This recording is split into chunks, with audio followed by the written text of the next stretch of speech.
Assalamu alaikum. Barlıq bugünkü bizningki ochiq e'lon qilish bu faoliyatimizga ham bu uzun musobalık 20 kunlik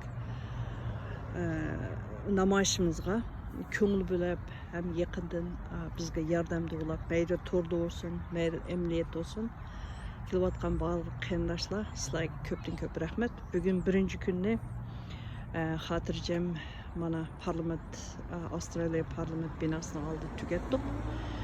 Hamda mush betimangsak, Xudoyim buyursa, qolgan 19 kunni sog' salomat tugutimiz deb qaraymiz.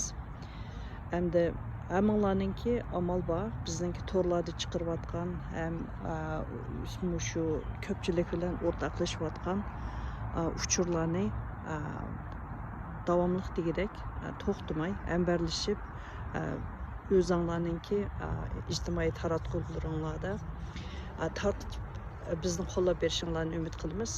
Hozir havo bek sovib ketdi, to'yqsiz temperatura tushib biroz sovuq bo'lib ketdi. Mening ovozimda mazoq titrash bor, chunki haqiqatan attaganda issiq tushdan keyin shu kechda soğuk bo'lgandan keyin tayyorliqsiz cho'p. Bugun birinchi kunda nurg'un jihatdan biz tayyorlikni to'liq qilamadik. Erta texmo yaxshi mukammal qilib buni davomlashtiramiz. Shunga ko'pchilikning hammanglarga ko'p rahmat. Mana havo munoyiti tutuq, lekin bizning ruhimiz ko'tarangi. Hech qanday badanga yoki bo'lmasa ruhiy jihatdan undaq azoblanadigan yoki bo'lmasa o'zimiz ziyon olib keladigan hech qanday omilni biz ko'rmadik. Men shaxsan undaq his qilmadim.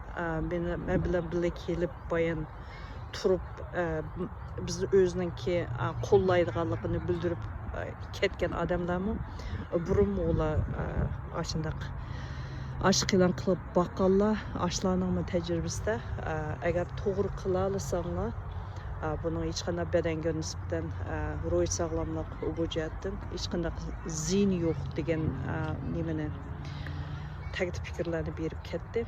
Haqiqatan bizningki ishimizga ko'ngil bo'layotgan ham qo'llayotgan odamlar oz emas. Xayr, hammanglarga omonlik.